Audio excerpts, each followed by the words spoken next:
In just a few days, the isolated beaches of the Wildest Peninsula on the Patagonian coast have become a heaving mass, the scene of a large amphibious landing. And now it's time for an aggressive fighting force to make an appearance.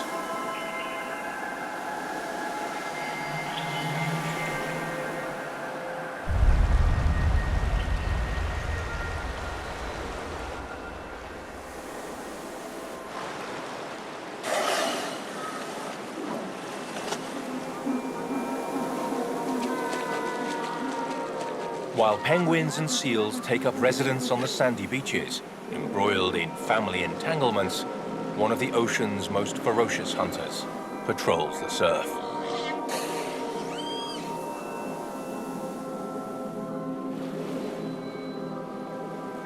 Hidden until the last moment, an underwater unit of awesome power waits its turn.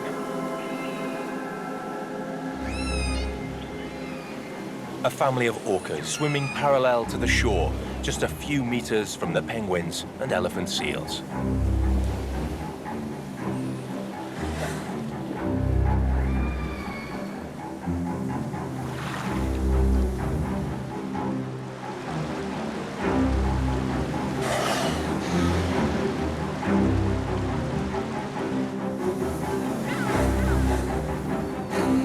The Wildest Peninsula orcas sow terror wherever they go. The enemy all aquatic creatures fear.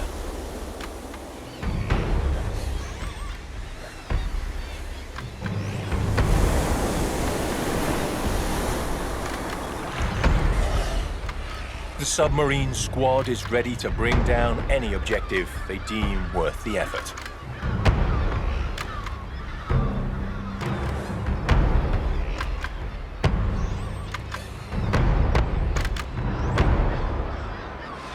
The killer whales that patrol these shores have learned to exploit all resources offered by the Wildest Peninsula.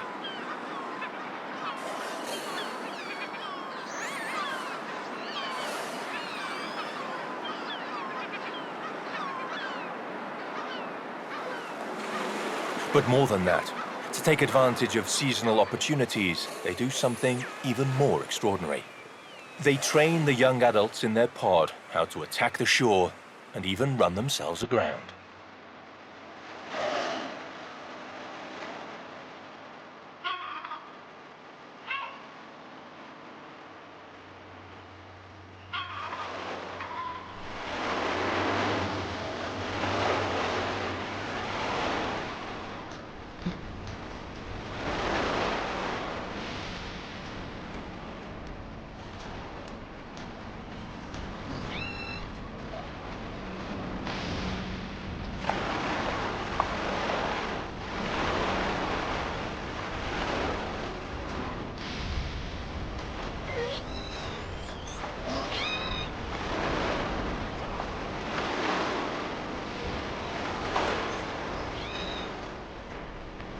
It's a tactic that's not without risk.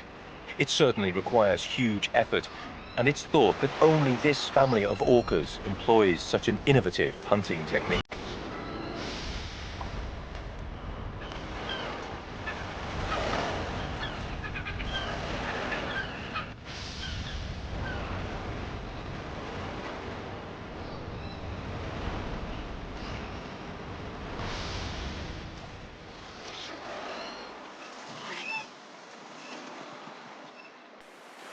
From the relative safety of dry land, a group of guanacos observes how the killer whales launch their coastal assault.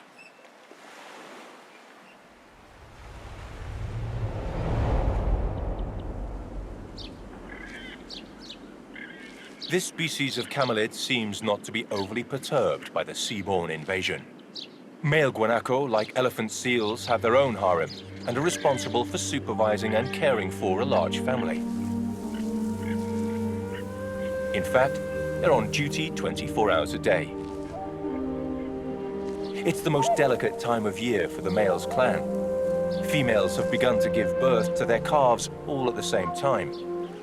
And for their first few days, the chulengos, the baby guanaco, are very vulnerable.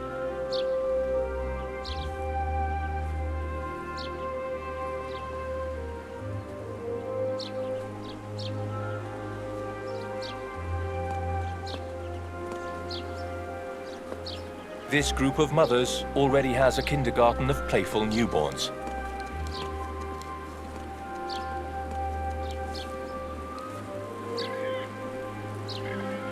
Soon, they will have another playmate.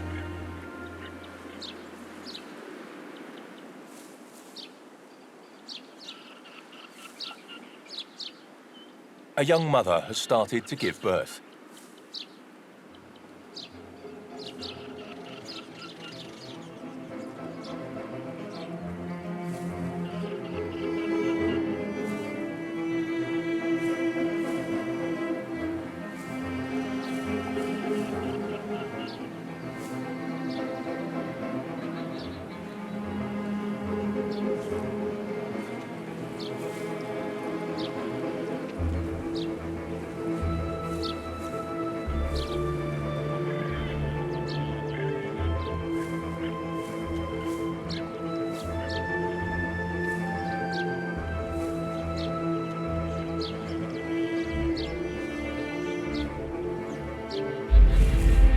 Within half an hour, the chulengo is lying on the ground, utterly still and defenseless.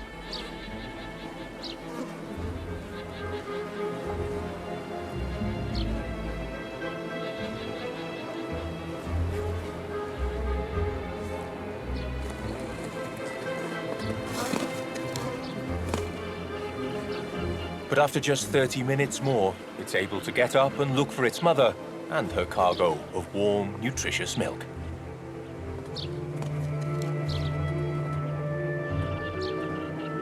And in just a little while longer, the newborn guanaco will be able to run and follow the group should danger arise.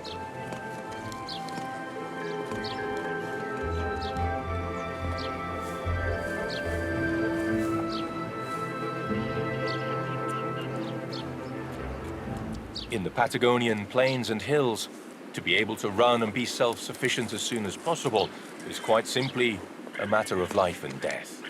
The Patagonian theater of operations lies in the south of the Southern American continent, under a blazing sun.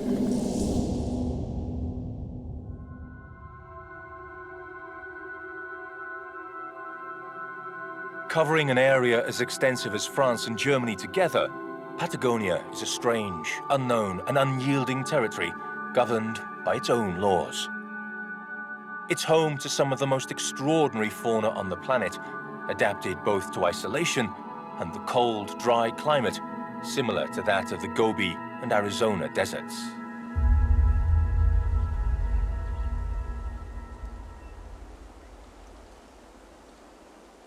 The landscape seems infinite.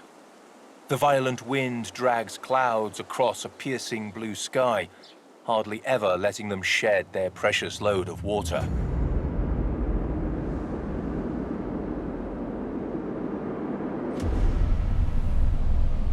The wind blasts every blade and every bush and cuts down their dreams of growing tall and proud like a knife.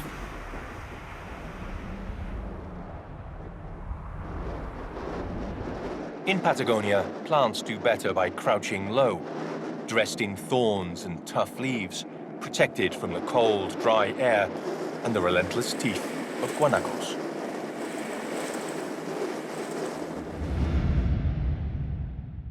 The thorny scrubland is a perfect refuge for many steppe birds, which take shelter from wind and predators among gnarled branches.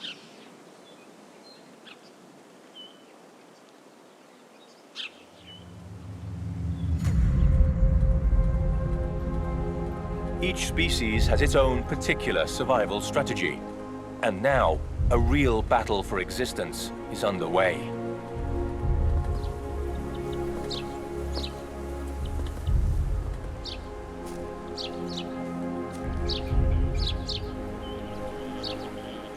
A few hundred meters from the beaches, everything seems unaffected by the great oceanic invasion.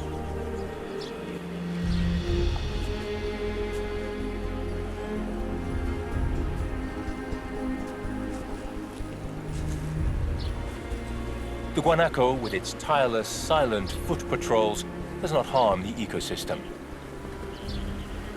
Guanacos, like all camels, are experts at surviving harsh semi-desert conditions. Apart from close family groups with one male leader, young males expelled by adult males form small companies.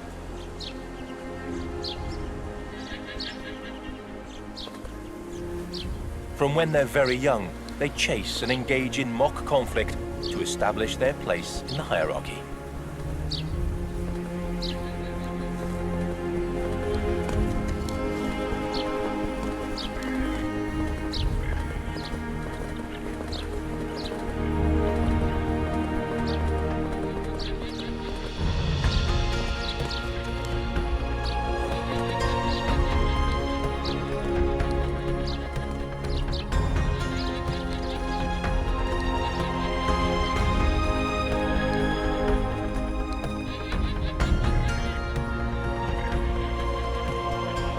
These troops of guanacos are perfectly adapted to the Patagonian territories, but they have been the victim of unrelenting persecution with incredible numbers of casualties.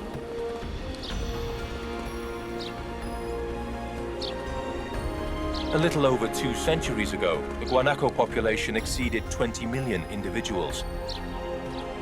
Now, that number barely reaches 800,000. It would seem that they are losing the battle of survival.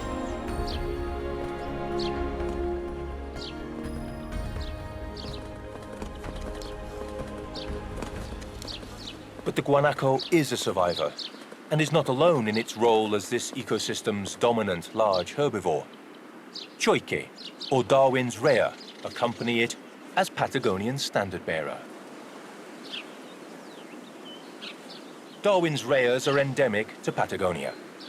They can weigh upward of 25 kilos, and they share their adventures and misadventures with the guanaco. Like them, they're perfectly adapted to the semi-desert terrain, and also, like the local camel species, have been largely depleted in their original territory. A small flock of choikes makes its slow way across the plain it shares with the guanacos. The father leads his troops from the front, taking responsibility for all his children.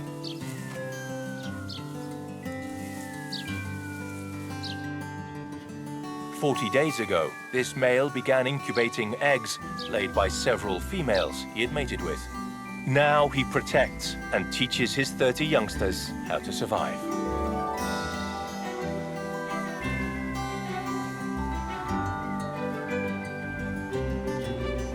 Recklessly scuttling in between the guanacos and choike's legs, another creature that only inhabits these Patagonian steppes.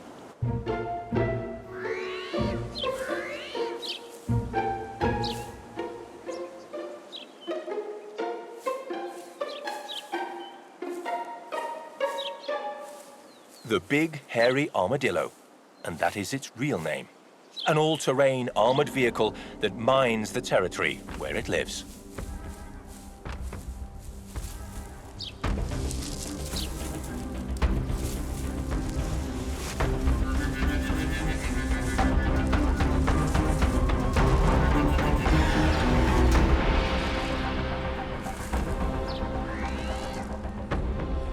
Like all armadillos, it's an opportunist who knows how to find its rival's Achilles heel.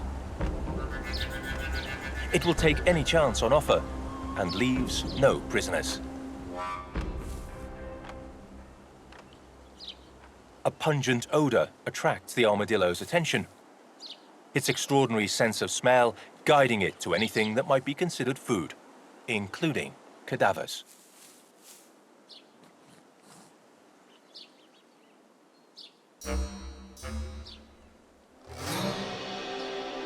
On this occasion, it fills its stomach with the remains of a guanaco. It engages enthusiastically in its role as battlefield corpse disposal unit.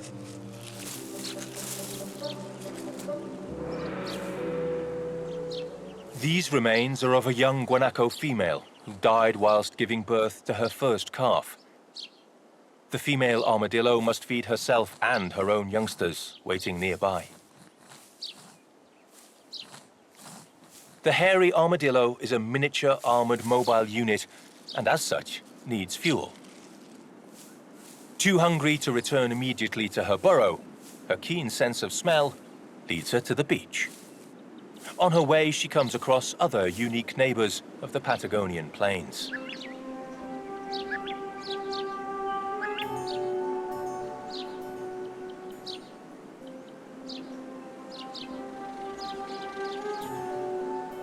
Elegant crested or martinetta tinamou never take off their battle fatigues. In order to lead the discreet life they prefer, these walking birds camouflage themselves to blend with the colors of the steppe.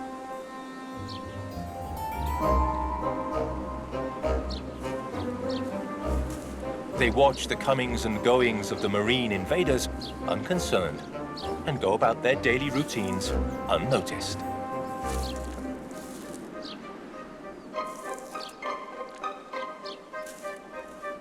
Tinamou are perfectly adapted to the tough Patagonian life.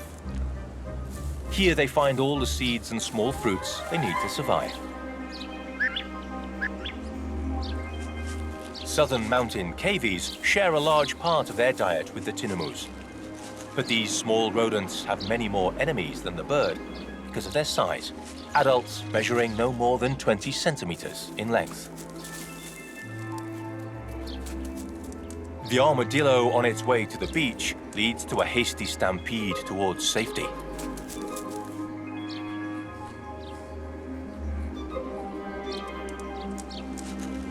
But soon the cavies re-emerge from their burrow. Even the youngest peek out to observe the commotion of the invasion. Cavies are extremely quick and agile, but even so, they have to take great care with one of their most feared enemies, the burrowing owl. Burrowing owls are abundant in these bare steppes. They live in small holes they either dig for themselves or use those abandoned by armadillos. When it's time to keep watch or look for food, they use one of the few lookout posts the open plains offer. From these natural watchtowers, they survey life as it passes by in Patagonia, such as the edgy progress of the armadillo towards the beach. Closer by, cavies climb to the tops of bushes to search for food. The owl looks on as birds, one eye always kept out for potential danger, feed their chicks.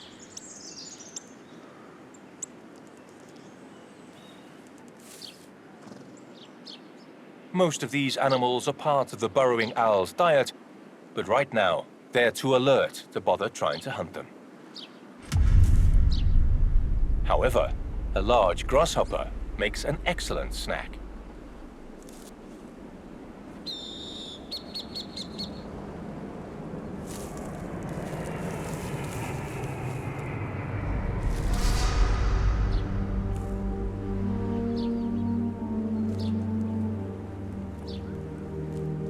For owl chicks, any meal is well received.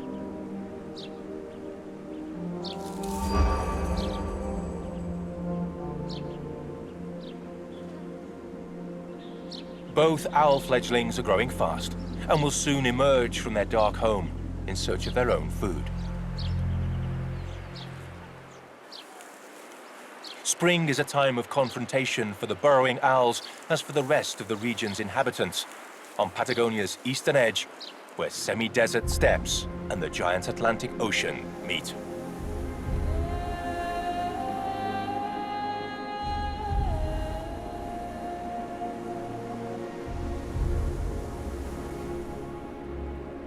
During this time of plenty, in the shared territory in the south, spirits are permanently high.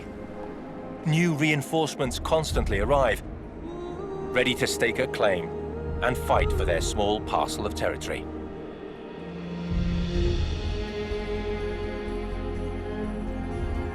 This is, at this time of year, one of the most fertile and febrile places on the planet.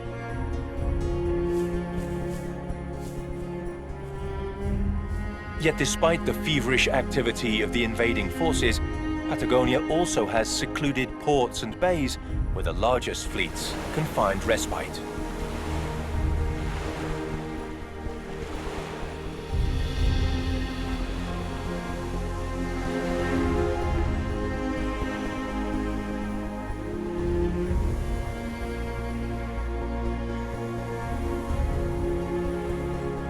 whales, arriving in advanced guard convoys, take refuge in a quiet and safe environment to give birth to their calves. They remain here for several months, growing stronger, before beginning their long journey to the freezing Antarctic waters.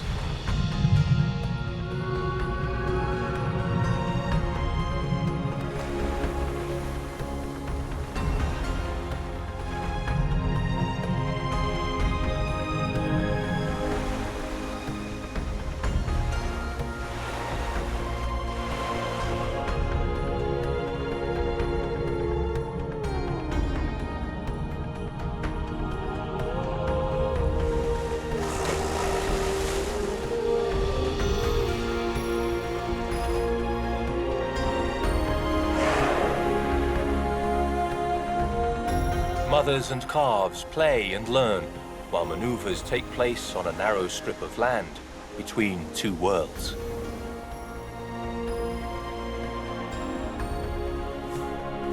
The big hairy armadillo has arrived on the shore, hoping to make the most of the penguin camp.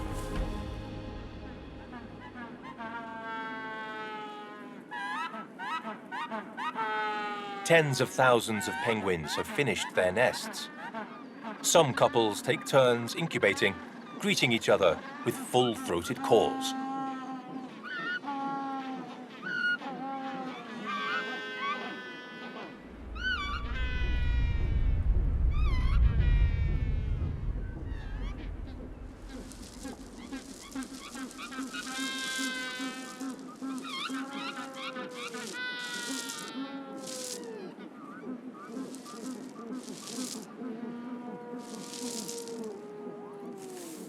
Nearby, chicks in other nests are beginning to hatch.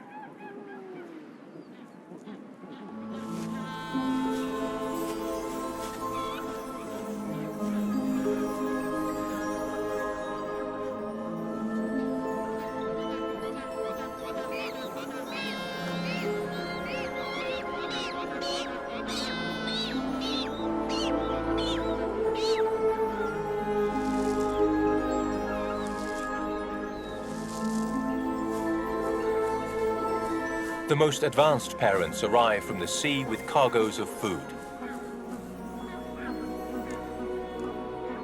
They patiently provide their offspring with mushy, half-digested fish, which helps their chicks grow quickly.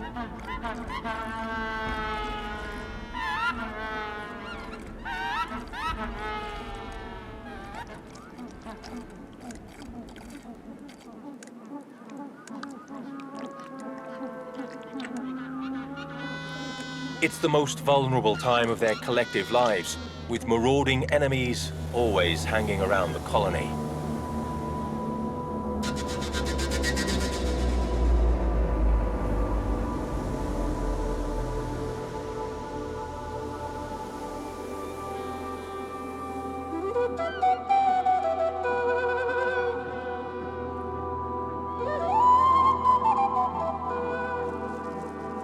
It only takes an instant, a badly executed change of guard, or a momentary distraction to lose everything they've fought so hard for.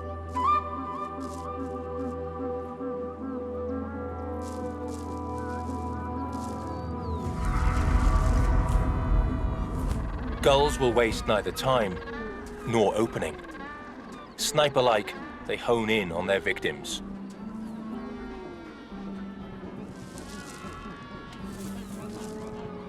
A nest left too visible and defenseless is an excellent opportunity to bring food to their own young family.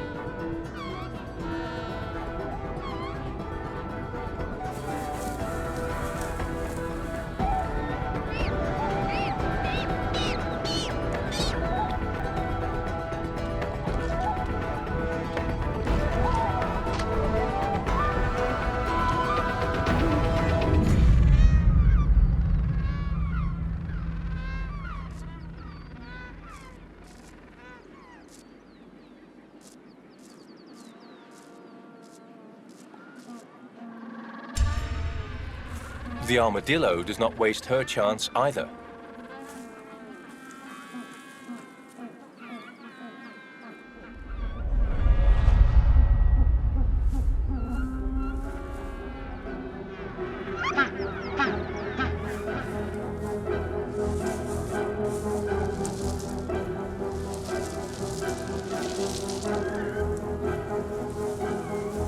An egg is a good meal, and she maneuvers it anxiously, trying to break it.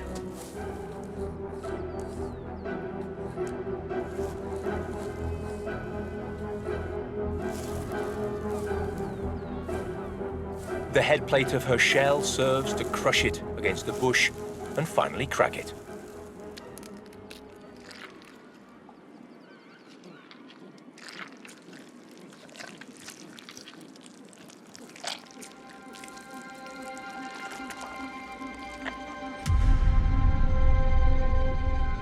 The battle for survival produces a number of casualties in the penguin encampment, but most parents will succeed in bringing up their youngsters.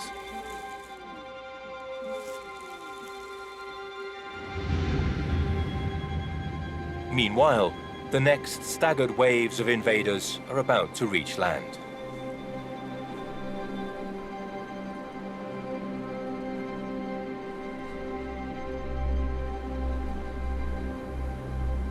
Thousands of sea lions now install themselves on the beaches and rocky coasts.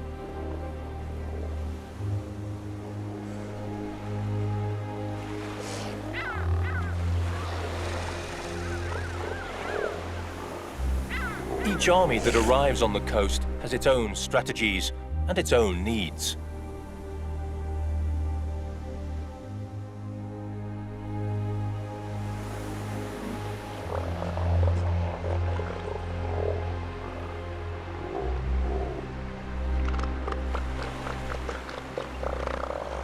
Female sea lions crowd around a male who will spend the next 2 grueling months defending his territory and trying to copulate with all his harem.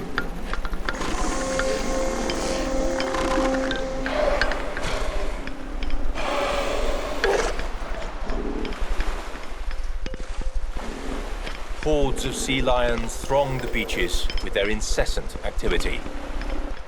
And this brings them to the attention of the pod of orcas, looking for any opening for a meal.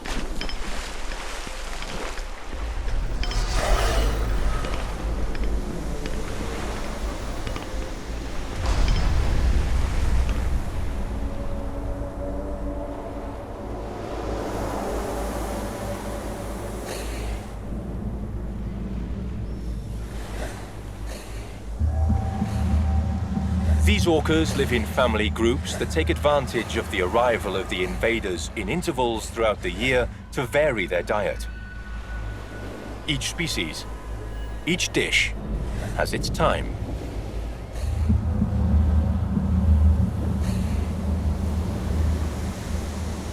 A sighting of orca fins spreads panic through the amassed sea lions.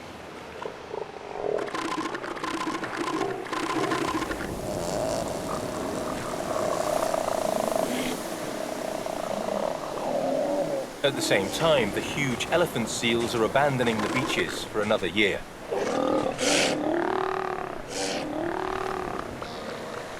Some females are still feeding their pups nutritious breast milk.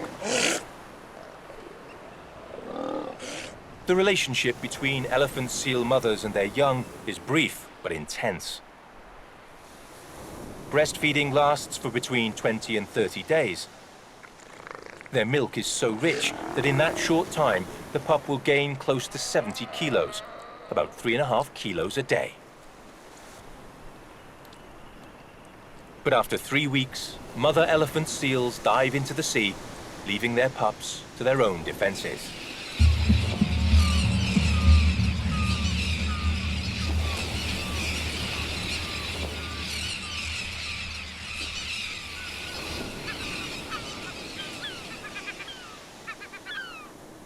The cubs will stay on the beach for about 2 more months, resting, sleeping, and playing at soldiers.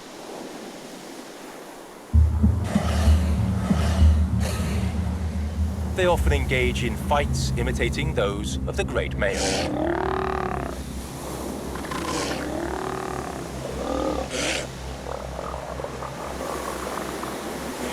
All around the elephant seal colonies, the orcas keep watch. They know the only good time to attack these massive animals is now, when they are young. the orcas stalk the young elephant seals, waiting for the ideal time to hunt for the bravest youngsters who first dare to go into the water.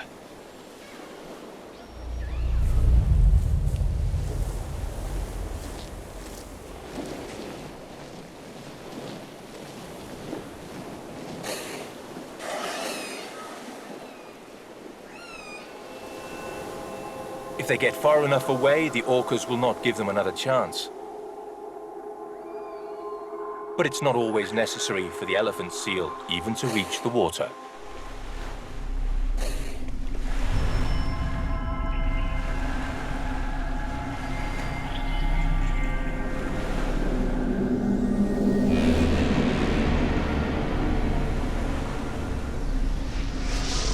The Valdez Peninsula orcas know how to hunt on land, in surprise attacks as they propel themselves out of the water.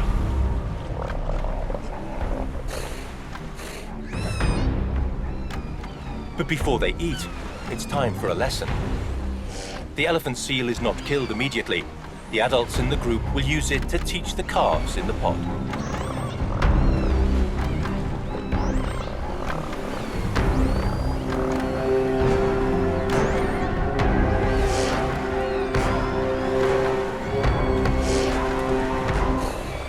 It may seem cruel, but the orcas train their offspring to catch and manipulate the elephant seal cub. They learn to submerge them or keep them away from the coast, to chase them underwater and catch them again. The survival of the next generation of orcas depends on these lessons being well learned.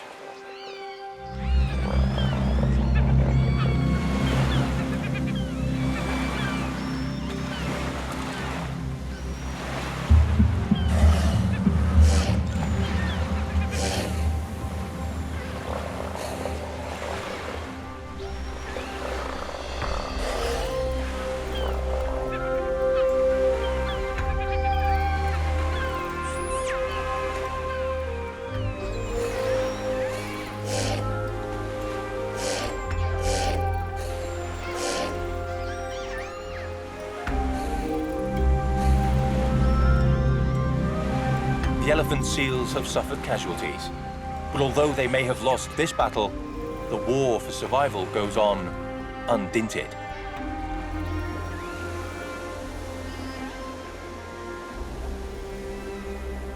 In Patagonia, everything seems to be conflict. But what brings animal troops together in such vast numbers and in such dispute is, in fact, the very opposite of war: procreation. This is the territory where everyone comes to start their families and watch their little ones grow. They come in a hurry and in huge numbers, simply to continue the circle of their lives, to produce new generations that will sooner or later replace them.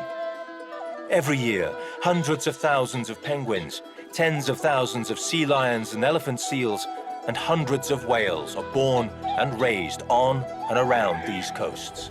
A turbulent conflict whose one purpose is to create life throughout this extremity of South America in the phenomenon that is Patagonia.